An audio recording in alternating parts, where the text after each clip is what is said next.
Welcome, everyone. So, I'm doing a different podcast to what I usually do.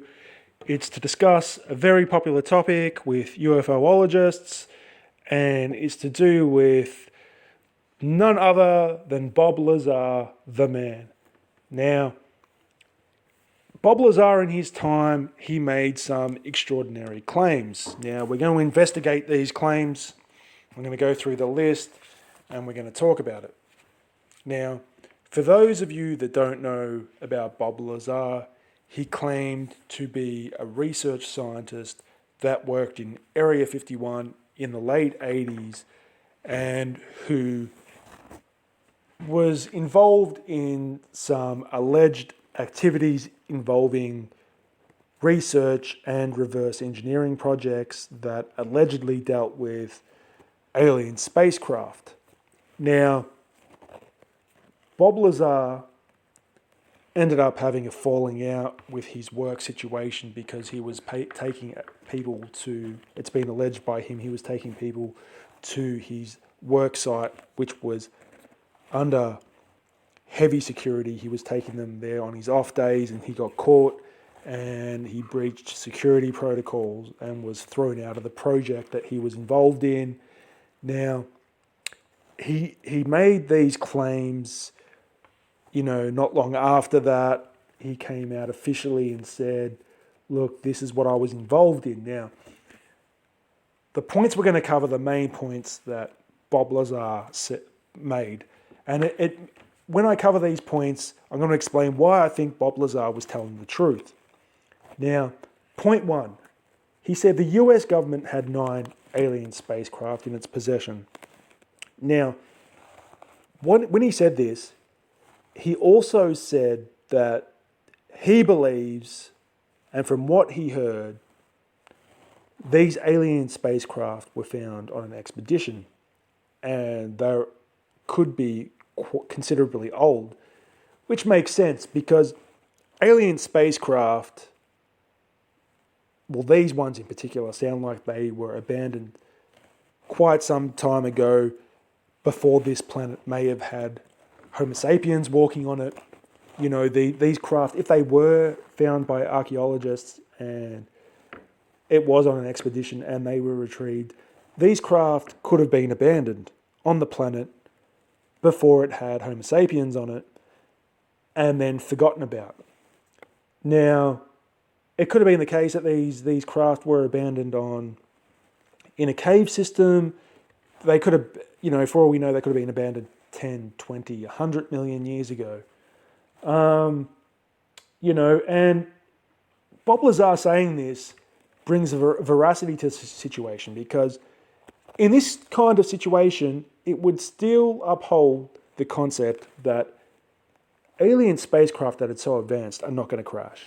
In my opinion, my expert opinion, I do not believe that a single vehicle from another planet that has been able to transit space and transit light years to get here is not going to crash.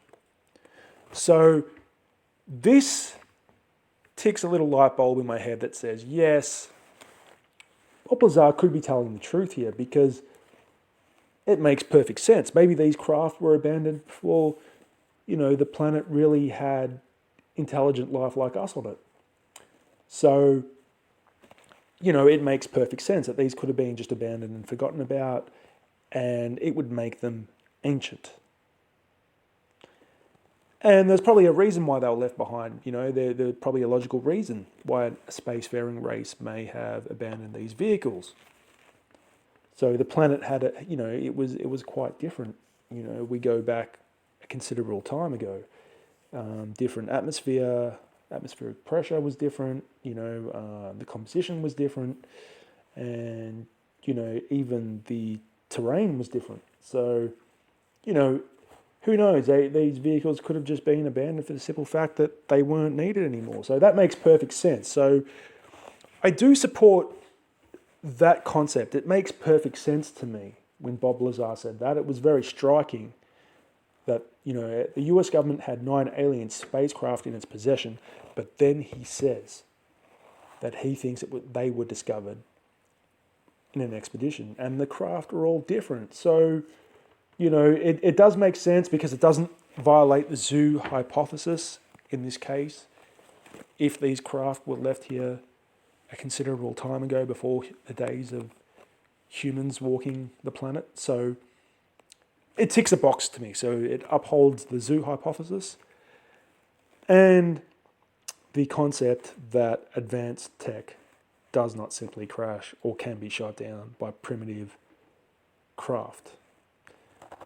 Now, I don't know if these craft were well hidden. Maybe they were, no other alien species noticed them and noticed the craft were here, and otherwise they probably would have disposed of the craft without anyone knowing to uphold the zoo hypothesis.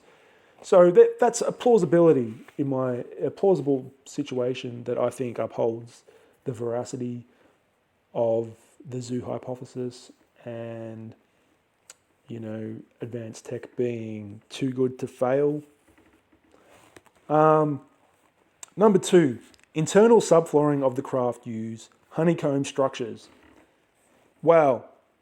Honeycomb are some of the, the structuring that we now know with advancement in, material science, that honeycomb structures are actually the way to go to make things, really, really strong. So, yes, that ticks another box that, when he said that the subflooring of the craft internally had some type of honeycomb structure, makes perfect sense, because if you want to make something very strong, even with super materials, yes, a honeycomb structure is the way to go. So this ticks another box, so I do support that. Now, all parts of the alien spacecraft were not connected physically to each other. This also supports another concept that I've got. Because with advanced technology, systems can work together, but also without needing to be physically connected to each other. And my concept of an advanced alien craft using advanced technology is that there would be, some type of quantum connectivity. There's no need for physical connectivity. So I do believe that the alien spacecraft has its sectioned areas that it works as one system, but there's no physical connection between the subsystems in the craft. And this also rings a bell with me because, eventually we will move away from electrical current to power things. We will move into the quantum realm. Systems will be able to power themselves from virtual particle particles that exist on the quantum level. There will be systems one day that will be able to extract energy from what seems like nothing, but is really taking energy from the quantum world and using that to power the system. So systems that actually have micro-powered units that could probably power themselves for tens of thousands of years. It's what you would consider, like a layperson would call it free energy, but it's not free energy. It's taking energy from space-time and extracting it from on a quantum level, even a gravitational level.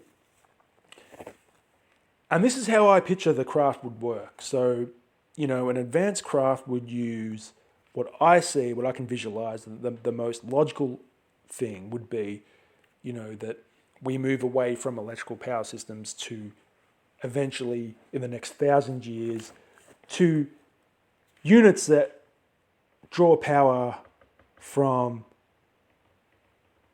subspace or draw power from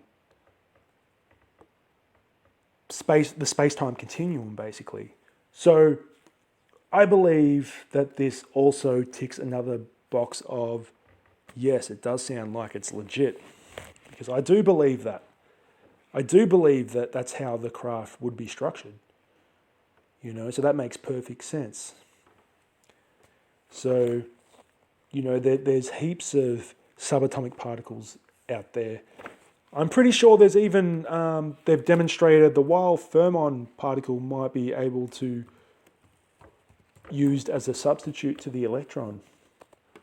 So this makes perfect sense in what Bob Lazar is saying about the craft, and I think that ticks another box, and that's what we should really, keep in mind for people that are logical thinkers. Now, Bob Lazar also claims that he was told by the department head he was working for that the craft comes from the third planet of the Zeta Reticuli star system, which is a binary star system. Now, he's not saying that this is what he thinks the craft is from, it's what he was told. And they may have used disinformation to be able to track down if there was any information leaks by telling everyone a different piece of information, because there was compartmentalization going ahead with this project, that everyone was sequestered and put into their own departments. And if everyone was told something different, it would be easy to track information down and who leaked what if information got out. So,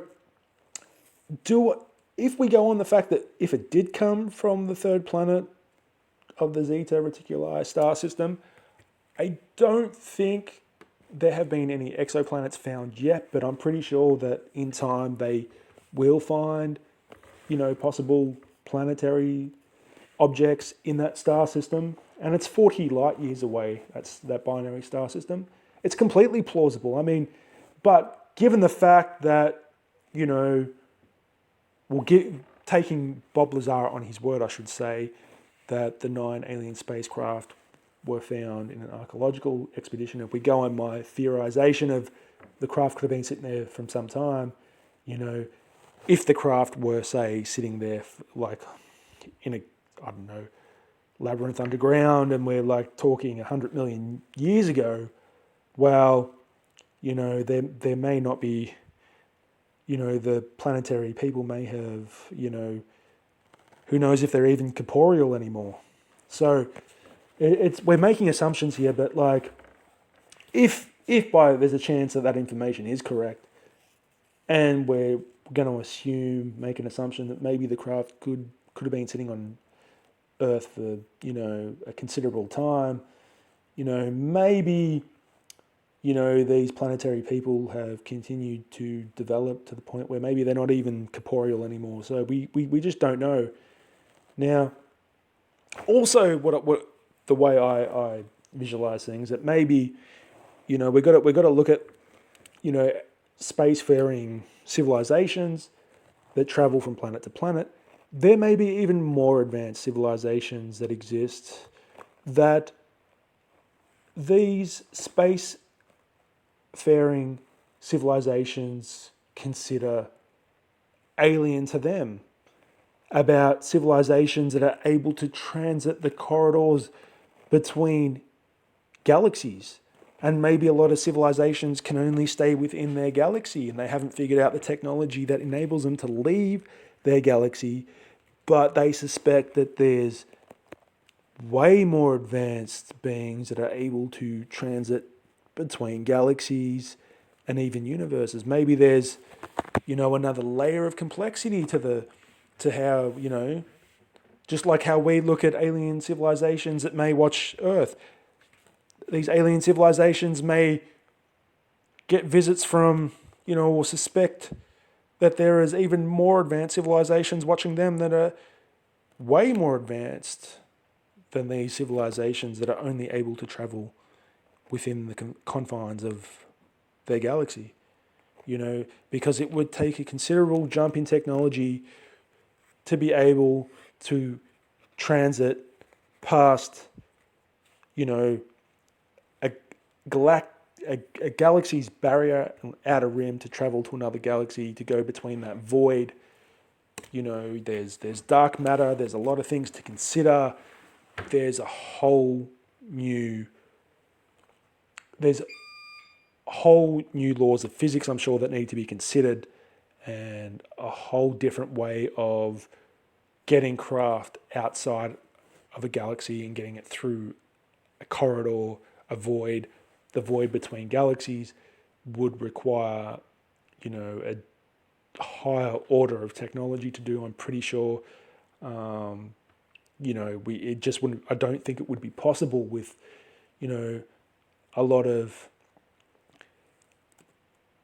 galactic faring races. So I'm pretty sure that we're all on an order of scale somewhere on a hierarchy, and I'm sure that we're yes, this spacefaring race could be one above us, but who knows how many are above them? I mean, we now know that there's more than likely a multiverse. So, what would it take to travel from one universe to another? Well, it's hard to try and comprehend, but I think there's even like a level above when it comes to technology that is required to even do something like that.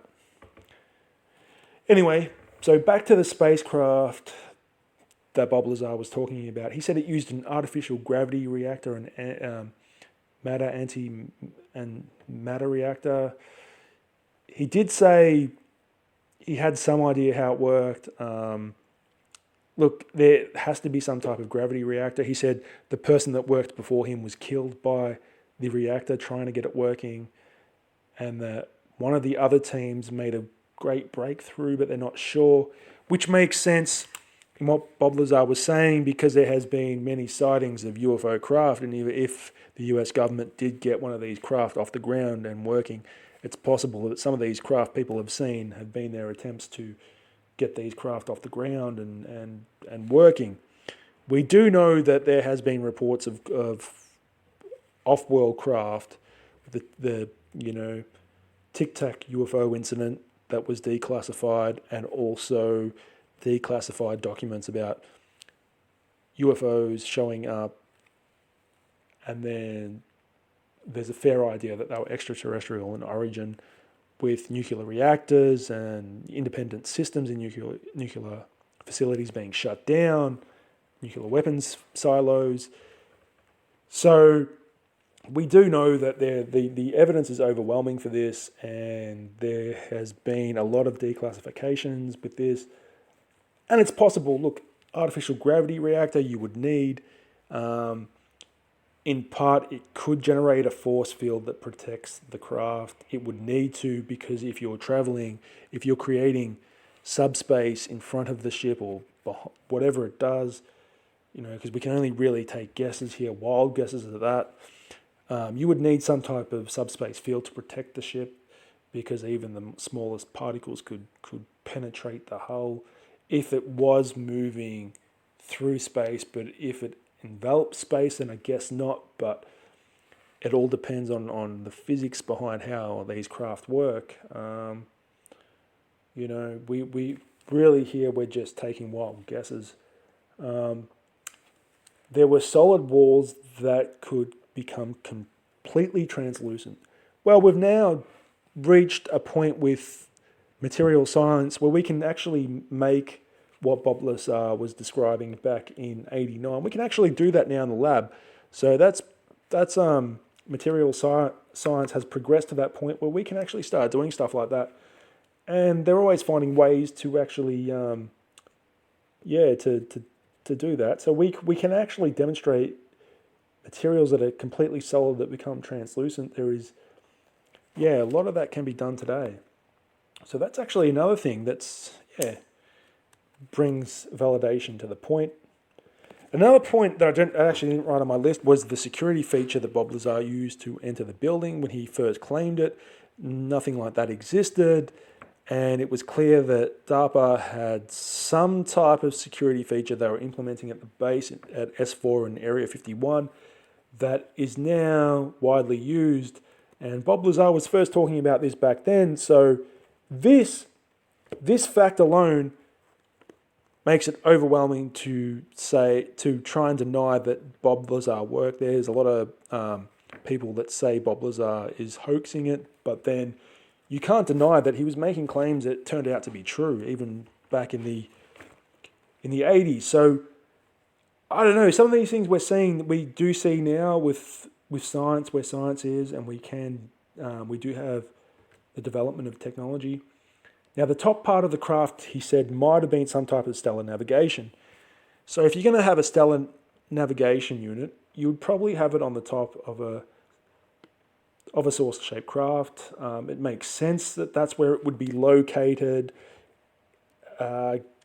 given the nature of space and the shape of the craft. If I was an engineer building a craft, I would locate the navigation array on top of the craft. Yes, this makes sense. And it's probably where the communications array sat too. So, that's me taking another wild guess. But if I had to say, the most logical thing to do as an engineer, well, I wouldn't be too far off saying, have a stellar navigation unit sitting at the top of a saucer-shaped craft. Now, this point alone is striking and makes me realize just how true the claims could be from Bob Lazar. He said the craft was seamless and seemed to be like one piece.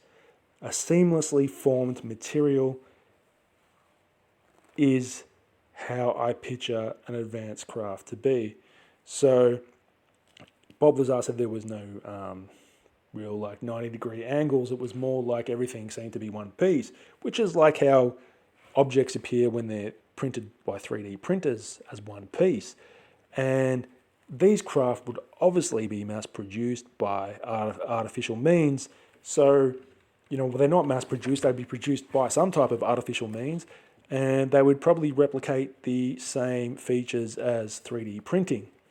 So I do believe that gives another strong point in Bob Lazar's favour, because even from reports from observation, from a lot of reports from eyewitness accounts, we can conclude that there seems to be a common theme that these craft seem seamless and seem to be one piece. And it makes sense because, these civilizations have moved away from physical labor and assembly in pieces, and there's probably techniques for building craft very well in the same way that a 3D printer would build something or a replicator would replicate something.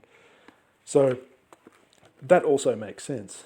Now, the biggest claim also out of all this list was the craft contained element 115. Now, back when Bob Lazar was saying this, there was no element on the periodic table for this. It was only added to the periodic table in 2013. It was actually proved and synthesized in a lab in 2003. It has a half-life of 0.64 seconds. The isotope of this element 115. So when we're looking at that, right, we're looking at that fact alone about this element 115. Now, it's called moscovium, right? Now, the longest it's lasted is the isotope of moscovium 290. It has a half-life of 0.65 of a second. Now, it only has that amount of time because of alpha decay. Now, he was saying there was a stable isotope, Bob Lazar. Now, it makes perfect sense that in the future, an advanced race would be able to stabilize isotopes and stop alpha decay, which opens the possibility for an incredible amount of design with having unstable elements become stable, and then the possibilities are endless. You could do a lot with isotopes, and it makes logical sense. People overlook this fact. They're like, well, element 115 is not stable, and the isotope of element 115 is not stable. But you're thinking in human capability terms. You have to look beyond the box when you're dealing with this stuff. If you think in the box, your mind's stuck there and you're never going to think about possibilities out the box and be able to progress. Now, I think that if you could stop alpha decay somehow in an isotope, we still have a lot to learn about atomic principles, and there's still a lot we don't know. And that's the honest truth. Now, you got to remember, Bob Lazar's house was actually raided. Now, it was raided in 2016 by the FBI. Bob Lazar claimed it was because they were looking for the element 115. He was going around telling people he had some element 115, and it showed up on YouTube and a lot of other places. The next minute, his house is raided. Now, records obtained through the Freedom of Information Act show that it was due to a murder investigation. Well, really, the FBI can make anything look however they want. And was it even the FBI? We don't know.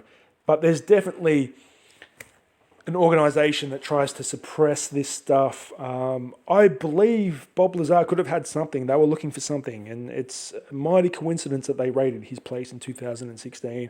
Around the same time, he was going around telling people he had some of this element 115. Now, it does seem like a very advanced piece of technology that would be able to stop isotope decay. I guess that if you could stop isotope decay, you could also clean up radiation.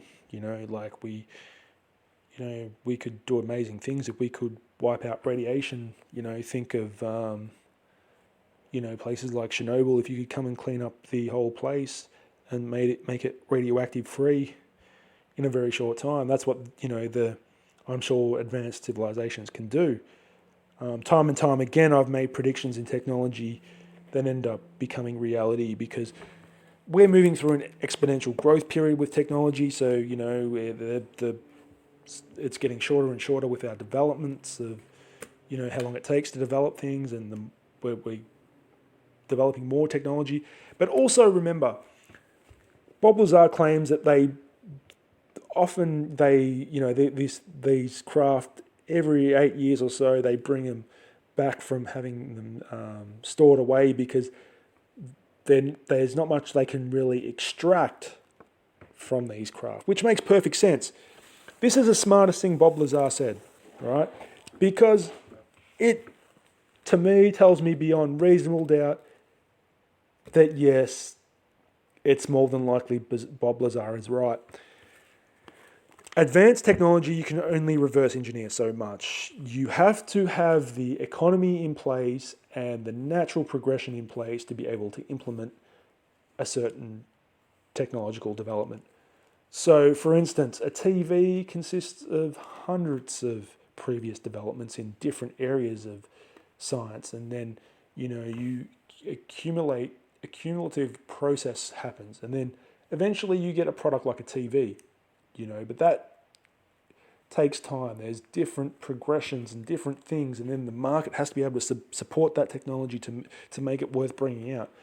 When it comes to military technology, well, there has to be an economic system that supports it, and then if you have something that's more advanced than the enemy, you have the benefit. It becomes an asymmetric advantage, but it's not as simple as just reverse engineering something and there, whiz bam, you've got the technology. There is 1,000 different processes that have to be at that same level to be able to get real benefit from it. You might be able to extract some benefits from some reverse engineering some technology, but I believe that this is the biggest draw card that Bob Lazar has, that to people like me that are able to think above and beyond anyone else, that when he says that they were shelving the project every 8 years or so, and then they would go and reinvestigate it when there was a further development in science and technology and see if there was anything more they could try and ascertain from the craft. It makes perfect sense. I mean, do I think that there has been a real benefit from this technology if it does exist? I think some things may have been reverse engineered from it.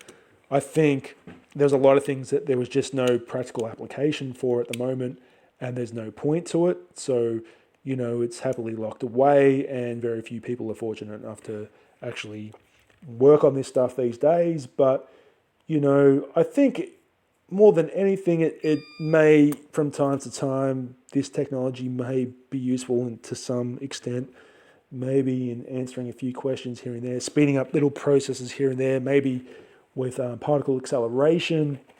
I believe what this craft may have had was a miniaturized particle accelerator, which is what NASA's kind of moving towards now. They've realized that particle acceleration is what you need to use as propulsion to make intersolar travel at least feasible economically, to be able to leave the gravity of Earth and actually start moving outwards into our solar system. And I think, from everything I know, I think Bob Lazar is more than likely telling the truth. And I think people overlook things and make assumptions, but they make the wrong assumptions. I think you have to put your mind above and beyond anything that we do here on Earth. You have to start thinking without the influence of earthly things. Don't even anthropomorphize yourself with anything, because like when Bob Lazar talks about the seeding, for instance, that was small seeds, which means that these beings may be smaller in nature. It's quite possible. I mean, Darwin's theory of evolution. I mean, any evolutionary process that produces intelligent humanoids or even non-humanoids that can build spacecraft that can travel space, they are going to be, unique to the conditions, to the natural selection processes, to, their environment. Then they might have self-determined a lot of their own evolutionary process. So I think we've got to keep this in mind. And I think we can't overlook, we can't think in the world that we live in and try and put the same parameters to what we're used to solving the claims by Bob Lazar and working out whether he was telling the truth or not. If we started, trying to extrapolate, I think, more as time goes by, we're starting to see that, a lot of the stuff Bob Lazar was saying was right. And I think, the hoaxers, I can easily, pick flaws in their argument, like straight away. But I'm sure that, there's some craft somewhere in US possession. And I believe that, maybe there was a couple of benefits. A little bit of technology creeped into DARPA. That's where the technology would be. Maybe some benefits here and there. I think a lot of this stuff in this craft is just shelved, and it's not useful. And if people understand the process of development and technological development, they'll understand what I'm talking about. So even anthropomorphic development talks about, the process involved, the cumulative process involved in evolution and development is the same. So I think that, that at the end of the day, there's probably craft sitting somewhere that are useless to us. And one day we'll have craft that can do the same thing and even better. There may be a lot of hurdles in between that, and but that's just how things will play out. Technological progression, development, and there's no taking shortcuts. You might be able to take shortcuts here and there, but overall you can't take a big shortcut with technological development. It doesn't work like that. And I'm sure scientists have come to realize that, and that's why Bob Lazar is truthful in what he's saying, because they would have shelved these projects after a long while, realizing that, there's not a great benefit from having this tech. Anyway, I'm interested to hear your thoughts on it. I want to hear what you think. I think that the zoo hypothesis even goes so far as to, stop non-interference, though in this case, talking on our earlier discussions about how interference and